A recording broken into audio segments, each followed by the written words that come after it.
If you're not mad about ads, and that's fair enough, choose the Dave McWilliams Plus option on Apple Podcasts, and you can hear this podcast in all its glory without the ads. To understand the economy, you have to understand human nature.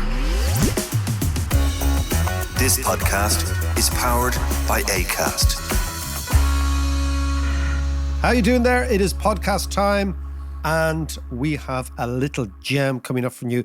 We are going directly to Russia, and we're going to be talking to my old mate, Sasha Kabanovsky, who you know is Ukrainian, has family over in Russia and Ukraine, and will try and disentangle some of the chaos that is going on, John, in Moscow, Voronezh, the whole thing. Prigozhin, do you know what? Of all the stuff I've been watching the last week and everything I know about him, he's like the Kinahans of Russia. But that's a terrifying thing. Yeah, imagine the Kinahans with an army. Absolutely. Like, he was just an out-and-out gangster. Like, before he became Putin's chef and the hot dog salesman and all that kind of stuff, he was put in prison for, I think it was 10 or 12 years or something like that, because he was the head of a street gang that used to go around beating the lard out of people, robbing people at knife point. And there's a few famous cases which I'm not going to go into, but it was just vicious stuff. I suppose that's why Putin kind of liked him as well and related to him. Well, the thing is, so what we're talking about is, unfortunately,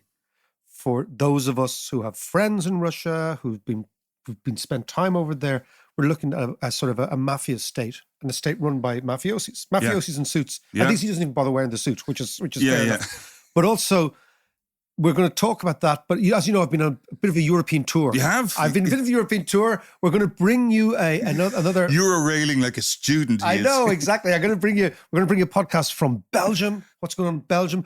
I'm just back from Berlin, John. I mean, I've been all over the place, and we've done a lovely conversation about what's happening in Germany. So it's the idea that Russia, Germany, the European Union are all enmeshed, and we tend to see them sometimes as separate issues, but they're all of one big piece. So the Russian story is the biggest story in the world right now, bar none. Yeah. The German story is the one that they're not telling, which is how dependent they are on Russia. And of course, the Belgian EU Brussels-based story is how it all percolates out into all sorts of other areas. So it's fascinating times to be looking at these things. But angles covered there. I came back to Dublin last night for Pride, not for Pride, but I was with Pride. But I was in Dublin during the big night for Pride, and it was amazing. The city was hot, the bars were rammed. Yeah, it was buzzing. It was really buzzing. It was really buzzing. And because it was kind of hot and almost sort of continental in terms of its temperature, I thought, wow, Dublin could always be like this. It would be wonderful. Yeah. You know, I mean, it was just great. And I'm just talking around, around the centre of town was just full of young people, full of fun, the whole thing, kind of outrageous costumes. Yeah. Going high camp, low camp, the whole thing. Yeah. And of course then, what do I do then last night, John? From all that fun and all that lovely, I go and see Beckett. Oh my God, Macker, you ruined it all. I go to the Olympia to see the buzz. Happy Days, right, by Beckett, which is an amazing play, right? And you probably know... Sorry. Happy Days by Beckett. Yes, exactly. Don't make sense. Exactly. Does not confuse. No, it's a deeply desolate and dystopian play, right? But I tell you, first of all, the performance, Siobhan McSweeney, the actor, right? You might remember from Derry Girls. Yes, right? Yeah. Okay, Sister Michael from Derry Girls, right? Yeah. Unbelievable performance. I mean, outstanding, right? So the play is about a woman who's about 50 called Winnie and her husband, Willie, who's about 60, right? Right. She's buried up to her chest in sand in the first act, right? Right. So you come on. Why? Right. So, and then her husband, who's behind her all the time and just is a sort of a very bizarre creature who doesn't really say that much, right? So she is in this totally disastrous situation, right? She's buried up to her waist in the first act, right? Right? We can see this. She's totally helpless, right?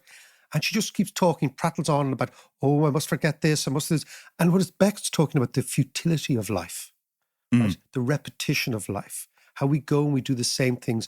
And Winnie tries to put the best face on everything. Right. And okay, she tries as much as possible just The to typical prattle Irish on. mother, actually. Well, it's a very Irish play. Yeah. Right? She's the sort of Irish ma that you hear all the time. Just, I mustn't complain, and best thing here, and what's in my bag, and Yeah. And but what it is, it's Beckett talking about the uselessness of life, right? Yeah. And the repetition of life, and what we do to equip ourselves to just get through the day, right? And it is very, very dark. And then, of course, you think that's dark, you go for the interval. The second bar thing is not only is she then in the second bar up to her waist, she's up to her neck, right? In sand, okay? And it's just this idea of somebody's life is going to be snuffed out in the most horrible, horrible way. And yet, despite knowing that, Winnie, as in every human, continues to just simply go through the motions of chatting and looking at the right side and all. And it's Is it because you don't have a choice? well, I think it's about the innate courageousness of humans in the face of apocalypse, in the face of destitution, Yeah. and I really liked it. And I well, that's just me, John. There is a part of me that gets into all that sort of stuff.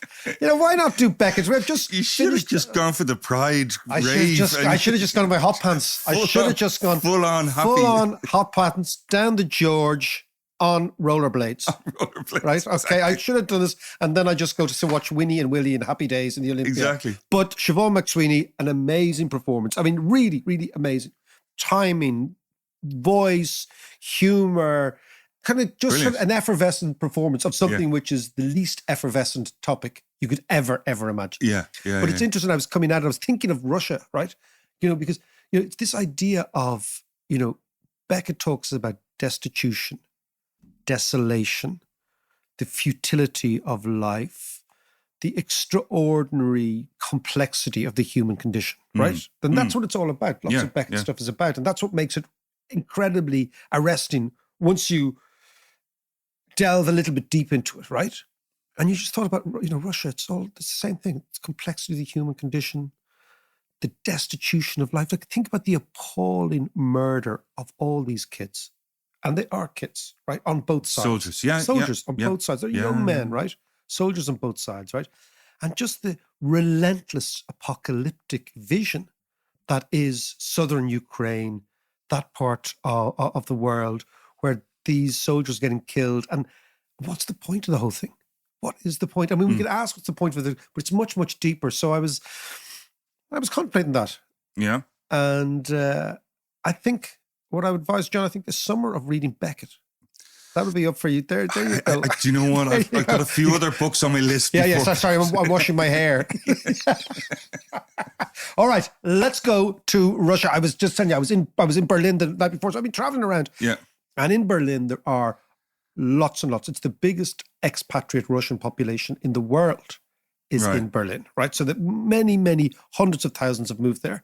And when you're in Berlin, you get because it's Berlin, you have a sense of history. Everywhere you walk, there is it really is the burden of history. And I went on I'm going to tell you next week, I went on a great Weimar Republic tour, walking tour. Walking tour, brilliant, brilliant. Absolutely brilliant. Yeah, And then, do tell us about that. I'll tell you about that next week, but let's get in. But I mean, you're just very much more so than you are here. You're aware that everything that happens in Russia affects Europe, and the road directly goes through from Moscow, goes through Berlin to Brussels, and you really get that sense. Yeah. So let's go. Let's try and figure out what the hell has been happening in Russia. Let's go and talk to Sasha Kabanovsky. Now, a couple of nights ago, I was sitting in a restaurant in Prenzlauer Berg in Berlin. One of the probably more beautiful parts of the former GDR East Berlin capital. Now has become very, very trendy, and I think was trendy for a while. And obviously, if I was sitting there, it's not trendy. It's become far too gentrified. There's nothing trendy or edgy about it. And I was sitting with my friend Sasha Kabanovsky, who you will know from the podcast and from Kilconomics, and our trip to Ukraine together in January. So Sasha and I have talked about this part of the world for a long, long time on various trains and buses and then dodgy modes of transport all over the former Soviet Union. Sasha, how are you this morning? Great. Okay, tell me. We'll give the backdrop in a few minutes, the background, what this all means, what Wagner means, etc. But what has been happening? What's your take? What's your take on what is going on? What's going on is a mess, right? It's an absolute mess. And I think that over the since Friday, Saturday, we were on a roller coaster ride provided by the former chef, Prigozhin. So he started a popular revolt. He basically made incredible headway because there was absolutely, minimal opposition from the Ministry of Defense, but he was welcomed into Rostov, into Voronezh, everywhere the Wagner Group entered without a fight. The Interior Ministry troops were basically melted away. And one had to, or at least one wanted to believe that this is going to change fundamentally the political situation in Moscow. Panic, excitement. And then he just went away. Yeah. Cut a deal with Lukashenko. And at the end of the day, everyone is just scratching their heads, wondering what this was all about. Because it seemed like he had played the cards that he was dealt exceptionally well. He took the gamble at the right time, and it looked like he had a plan. And at the end of the day, he resembles Joker from Batman, who said, "I'm like a dog chasing a car. I wouldn't know what to do if I caught one." Yeah, exactly.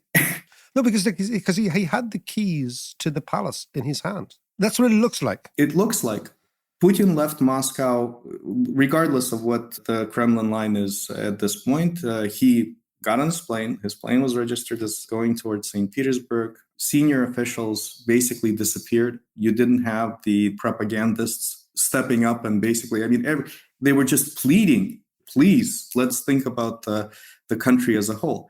So it didn't paint a picture of a regime that actually has control or has it together. It's pathetic. And the long-term implications, no matter what. So Prigozhin, I think if he truly cut a deal in which supposedly he is relying on guarantees from Putin and Lukashenko to keep him alive, then we all know what those guarantees are worth. And he's probably going to be pushing up daisies in the next month or two. Well, I don't need to, but they have to kill him. They have to assassinate him.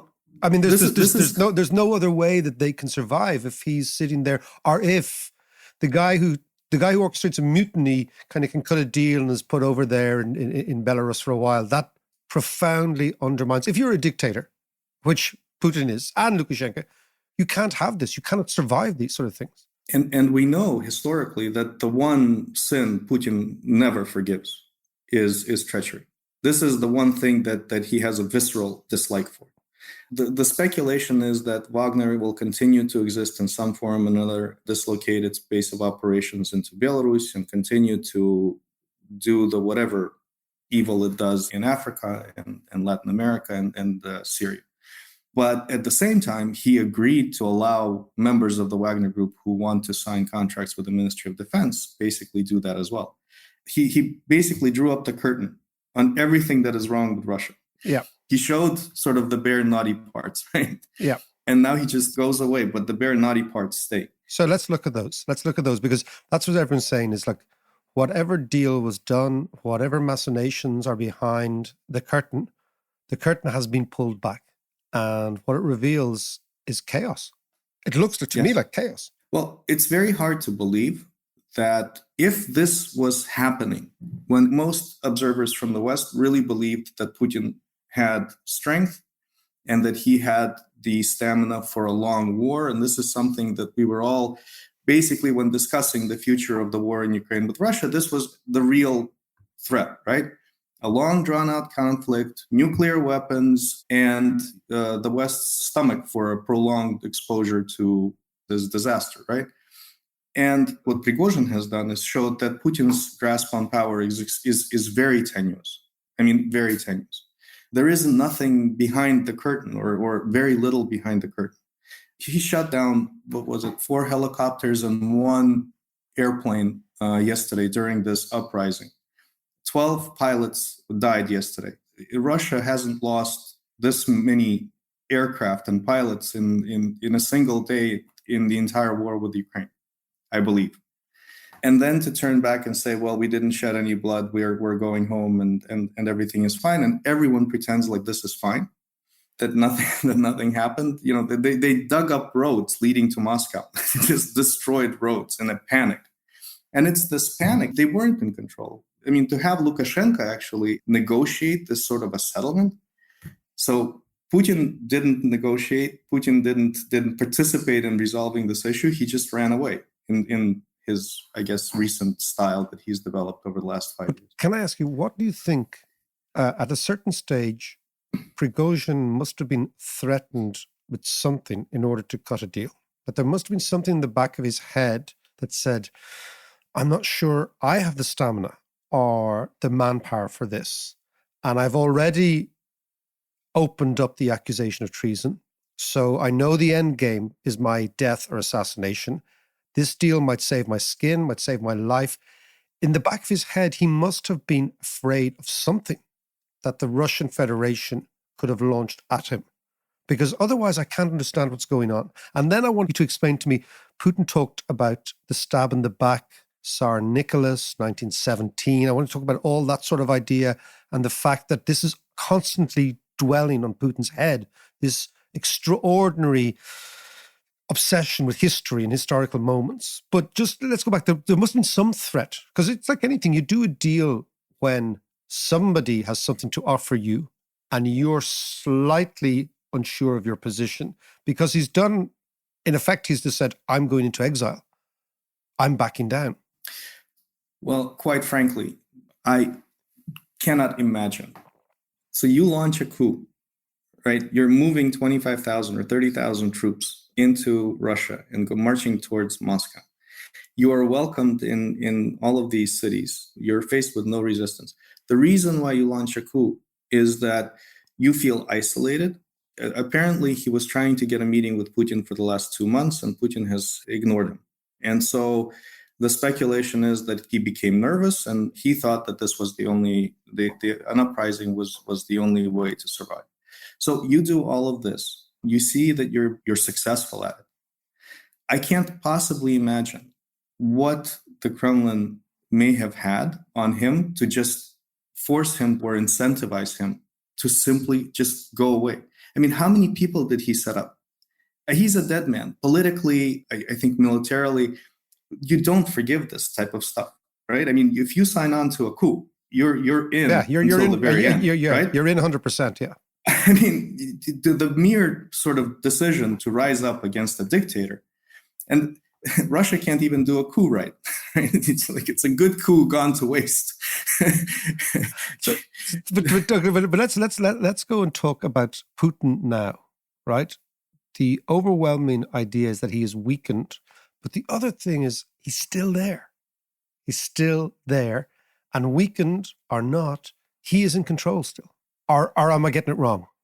Well, obviously he's there, right? So you're not getting it wrong. The level of control that he has, I'm not so sure, because he hasn't had a good 3 years, but the last sort of 3 or 4 weeks have been disastrous. He had a disastrous Petersburg Economic Forum. He had a disastrous meeting with these Russian ultra-nationalist propagandists who basically, after the meeting, went out and lambasted him for being out of touch, for being completely irrational and silly. He looks weak in every single public appearance that he makes. At this point in time, maybe it's not his own his personal charisma and his personal sort of force of personality that's keeping him in power, but basically because people can't agree, or the power elites can't agree on an alternative candidate. Yeah, so it's like you see that in companies where the boards can't really figure out who's the next guy in. So there's a transition period. There's all sorts of chaos. There's deals done, even though people don't have the means to actually effect or execute those deals. And essentially, he's in power, but he's not in power. Well, it's a very strange situation to predict, because I'm sure that there is a lot that's happening behind closed doors. And I think that people are desperately trying to find a solution. They know that they can't find a solution with Putin in power. And the other question is, which Putin is actually in power? Because apparently there are 3 or 4 or 6 of them. So it's like, will the real Putin please stand up? It's become a circus, and it's like the Hall of Mirrors, right? You're never sure of what you're looking at and what you're dealing with. But the one thing that we can be sure of is that this is not a good situation. This is not a strong position which he finds himself in. And the tenuousness of his grasp on power is certainly greater than anyone had expected. I hope anyone had expected. Like, absolutely. I mean, this time last year, or whatever it was, 16 months ago, he was on the gates. He was at the gates of Kiev with his army, and now a renegade army was at the gates of Moscow. So, I mean, this doesn't look good at any way. Hiya, Sasha. I just wanted to ask you a question. It's a little bit conspiratorial, but I was wondering, was this whole thing just purely internal, or was there a Western element to this? Like, was Prigozhin kind of being encouraged along the way with promises or whatever? It doesn't seem that way. The New York Times wrote an article today basically saying that the U.S. was aware of a planned uprising by Prigozhin, but it doesn't look like they were actually encouraging it or had anything to do with it. And quite frankly, just the whole way that this thing has played out. So there's another theory that this was all staged, right? That he was in cahoots with Putin from the very beginning. But that's even less likely because this, unless they're complete morons, right? At the end of anything that's staged or planned, you actually expect to be better off all around, right? Prigozhin should be better off, Putin should be better off, the country should be better off. And this benefited no one. I mean, this benefited no one. This is the first time that if you're looking at Russia and if you're trying to analyze Russia, basically my mind is blown. And I follow every single analyst who's covering Russia. And basically it looks like every brain has short-circuited because there's absolutely no logic or reason to what happened. I wrote 2 pieces on my Substack yesterday. In my second one, I embarrassed myself by actually ascribing real political cunning to Prigozhin. And at the end of the day, a chef is just a chef. I mean, and just a really bad one, I guess. It's horrible. A hot dog chef. Horrible. That's what he was. Hot dog chef. Tell me about your family in Moscow. Tell me, we were out with another old friend of ours the other night, also a family still in Moscow. How are they feeling when you're chatting to them? I mean, what is going on in Russia? Fear, confusion. No one. Well, first of all, the flow of information was when we got in touch with them. So they didn't really understand what was happening because there was a limitation on access to the internet and the various news sources. The official news sources basically said nothing except for, okay, there's an uprising that Putin is taking care of. So when we filled them in on the details, obviously this was shocking and frightening. And what happened in Russia is that all of the flights out of Moscow were sold out at ridiculous prices, at like 4 or 5 times of Thursday's prices, right? Yeah. People started exchanging rubles for dollars at 115 rubles to the dollar, which before was like 81, 82, and a general panic. So people were trying to leave the big cities to go anywhere else. So these flights are not out of Russia. These are to Ekaterinburg, to Perm, to Petersburg. No, the flights are out of Russia. The flights were to Yerevan, to Ankara, to Istanbul, anywhere where you can still fly directly out of Russia. So the near abroad and whatever country actually has direct links to Moscow. And the people who couldn't get out of the country were basically looking to get out of the cities in anticipation of this performance that never happened. But yes, there's fear, there's confusion, and there's absolutely the one thing that is much more important, in my opinion, right? Because fear and confusion in times of war and political discord is to be expected. But it's the sense of hopelessness. Every single family who has a child does not see that child. They're looking for a way to get the children out so that they can actually have a sense and the hope of having a future, because there is an absolute absence of hope within Russia. And that's the most important thing. No matter what happens in the Kremlin, the sense is that Russia is not a place where we want to have our children for the next 20, 30, 40 years. And that's apparent in the exodus of smart young kids. None of the children whom my kids started school with are still in Moscow. That's amazing. None of them. None of them. They speak to each other. They're still in touch. Some are in Amsterdam, some are in Berlin, some are in the US, some are in the UK, but none of them are in Moscow. And these are brilliant kids. basically were helping a distant friend of ours get her son, who was a gold medalist in international physics competitions, to get him out of Russia, desperately get him out of Russia into any university that would take him, just for him not to be there. And that's the desperation of Russia for the future. In April, they had the lowest birth rate, I think, for the last 30 or 40 years. 95,000 children. Only 95,000 children were born in a Russia. country of 140 million. That's extraordinary. In a country of 140 million that has lost, by any estimate, from 100,000 to 200,000 men and soldiers during the last year. The thing is, it's carnage for Russian culture, for Russian society, for Russian politics. Let us, folks, we were in Ukraine together twice in the last while. When you're talking to our Ukrainian mates, what are they saying? I mean, Ukraine has gone from euphoria, I would say, on Friday, Saturday to a bit of Sunday, thinking, okay, Russia's divided. This is exactly what we hoped for. This is exactly what our game was. Our end game was this would actually atrophy. What are the Ukrainians thinking this week? I think I spoke to my lovely aunt, who you've met. Yes, I have. Absolute sweetheart. Absolute sweetheart.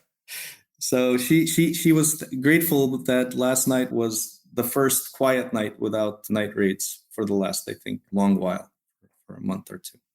I think that there's obviously disappointment, because on Saturday when I spoke to her and I spoke to people, my friends in Kiev, there was sort of this common sense of relief and real euphoria for obvious reasons, right? The expectation was that this was going to end the war relatively quickly, and hope, not expect, hope. Yeah. Put it this way. I think that there's obviously that the hope for a quick end to the war has faded a bit, but the euphoria has still remained, because this is a different enemy that they are fighting. And I think that the perception in the West, I can't obviously speak for it, but I think that the perception, if you are actually looking at Russia seriously and looking at the threat of Russia and what it means for the war in Ukraine, you're looking at a different enemy today than you were yesterday. And so I think that, policies and support will adjust accordingly, whether one way or another. But at the end of the day, right? I mean, who do you actually negotiate with? I mean, even if we're talking about negotiating, right?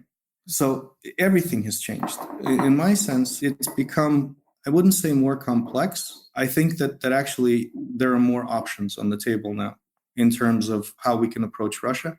And I definitely think that there's more flexibility. Because, when you see the weakness within the government, there are obviously options that are on the table that have now become, or will now become, much more amenable to the idea of a shift in policy and a shift in rulers. And finally, on that point, right, we're talking about succession. We're talking about who's next, right? This is where something like this shifts the debate to, is not how long does Putin last, but, how does he exit the stage? Or how might he exit the stage?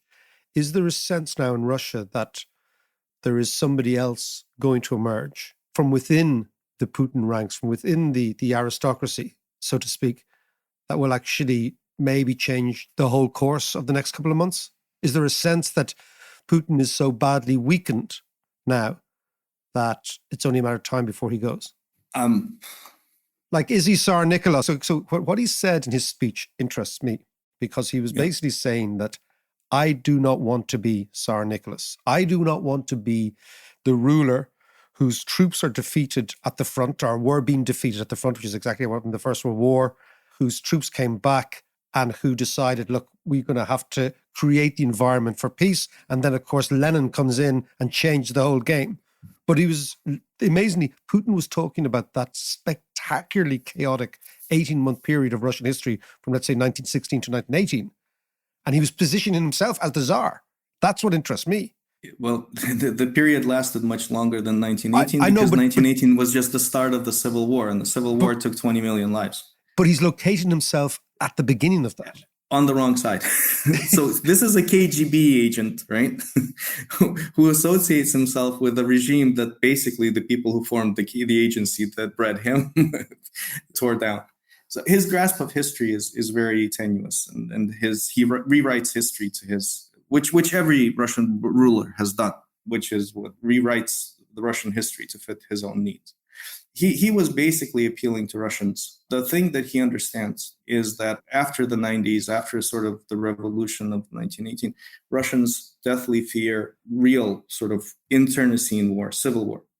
And this is the one fear that he can always appeal to in order to prevent a popular uprising or to try to build popular opposition to a civil war. But you see, after his appeal, you look at what was happening in Rostov, you look at what was happening in Voronezh, and the people were welcoming Wagner. So the people don't really care about this. I mean, it's about obvious. Peter the Great or the Tsar or wherever. No. Exactly. I mean, this has gone beyond that appeal. And the funny thing is that if you look at the videos from Rostov today, when the police cortege is returning back to the city, who ran away when Wagner entered Rostov, the people are out in the streets screaming shame and screaming traitors at the police officers. And therefore at the regime. At the regime. And this was unthinkable before Saturday, because you're looking at 15 to 20 years in jail. So something has flipped the switch. And this appeal to 1917, its weakness, and he looked extremely weak doing it.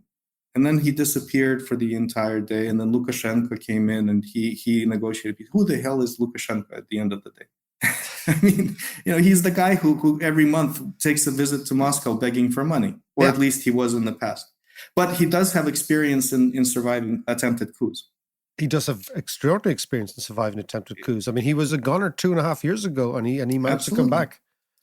But he did have Putin behind him, right? Yeah. And he wasn't facing a military uprising, and he wasn't in a war. Sasha, this is a fascinating, moving story. We will leave it there. We're going to come back to studio. John and I, of course, will tease it out and we'll solve it clearly in the next 5 minutes. Well, if you ever come back to Berlin, that's the best place. We will solve everything. I'll just give you a picture. It was myself and Sasha and an old friend of ours, Nastia, in an Italian restaurant that looked Italian, and then suddenly they all started speaking Russian together, and they were all Ukrainians pretending to be Italians. And I thought, perfect. Listen, Sasha, this is not the first or last time we will be talking to you, I suspect, in the next couple of weeks. So this is the biggest story in the world. And it has a massive, it's the biggest story in the world. There's nothing else as big as this. It has huge economic, social, political, militarily, geostrategic consequences. And it's changing by the hour. So we will talk to you very soon. Maddening. And exciting. Okay, Sasha, we'll talk to you soon. Thanks, David. John, talk to you guys later. Thank you.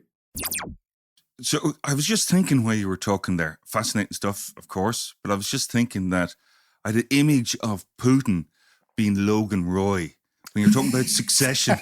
There's all these Kendalls. It was Prigozhin Kendall. Yeah, totes. A Connor. Yeah, exactly. But let's talk about all the other stuff that he brought up there, because it's fascinating stuff. And it's the most important story in the world. Absolutely. After this.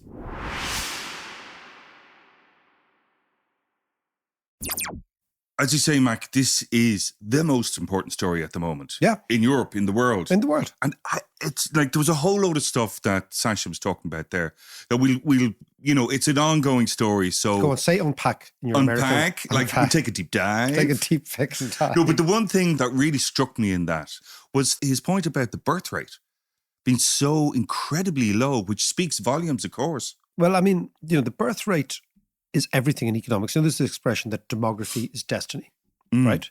That basically the destiny of any country, any region is demography. How many people you have, how many babies you have, etc. like that. What you've seen, one of the most striking phenomena in the last 30 years has been the collapse in the birth rate of former Soviet countries, right? Right. And people have children when really? they're... Sorry, in all of them? All of them. Kazakhstan, Uzbekistan, all those? I mean, European Soviet countries. The European, but the stands all as well, of the former Yugoslavia, not the stands. So the Muslim population, the stands has increased dramatically. That's what I thought, yeah. So it's a European phenomenon. Okay. So all the former Soviet countries, all the former Warsaw Pact countries, what you saw is this collapse in the birth rate. And it's a very deep psychological thing. So birth rates in general go through two phases. The first phase is when a country is very poor, they tend to have a huge amount of children, okay? And as countries get richer, that tends typically to come with women working, tends typically to come with available contraception, until simply come with Planned Parenthood, right? Yeah. People plan their lives, right? Yeah. And so what you see then is the country gets wealthier, populations tend to fall. But then you get to a certain stage, and this is where Western Europe was, let's say, from the 70s, 80s, etc., and the United States, that any increase or decrease in the population is a very accurate barometer of perceptions of optimism about the future. So countries that are optimistic about the future, i.e. Ireland, for example, Yeah. continue to have quite high birth rates, right, in comparison. But what you saw in the former Soviet republics and countries, former communist countries, was the total trauma of the 1990s, right, where people had gone from a reasonably stable life to absolutely nothing, was reflected not in GDP and all that, we know all that, but it was in the birth rate. So basically, women in Central and Eastern Europe stopped having children. Why did they stop having children? Because they didn't want to bring children into this world. It's just the pure uncertainty of The everything. uncertainty and the expense and everything, right? So you see a huge It's fall off. completely understandable. And of course, nowhere is that more dramatic than in Russia. But of course, for Russia, what you have is it's in European Russia. You see the collapse in the birth rate. Whereas in the Caucasus and those areas which are much more Muslim, you see a much higher increase in the birth rate. Okay. So that's something that demographers talk about, that what's Russia going to look like in 50 years' time ethnically. Yeah. But I think that's a very interesting point that Sasha picked up on, is that, countries that have no hope in the future see that reflected in two things. One is the mass emigration of the middle classes, which is what he's talking about. Yeah. All the flights out and people paying a fortune for them. I remember working with Russians in the 1990s, John, Russian mathematicians who had got out, who left after the collapse of the Yeltsin sort of regime and that period when Yeltsin was in power and this society was totally convulsed. And I worked with mathematicians who were so brilliant at maths, like they were out off the scale, and they were a complete loss to Russia. Those people will never come back to Russia. And they had been trained by, educated by, paid for by the Russians and the Soviets. Yeah. And all the upside was garnered by wherever country they landed in, right? Yeah. And that's what Sasha's saying, is that, a country that loses hope in the future is an incredibly desolate place, number one, but number two, an incredibly dangerous place. Because it's when you lose hope, you kick out. Yeah. And that Absolutely. I think that's what's happening. So we will watch this space, Johnny boy. We will watch this Indeed. space. I know that, like the Skibbereen Eagle many years ago, that the Putin regime are listening to the Dave McQueen podcast, and they are on Which alert. we're banned there. We are banned. That's true. We're banned in Russia. Anyway, that's true. All right. We'll talk to you on Thursday.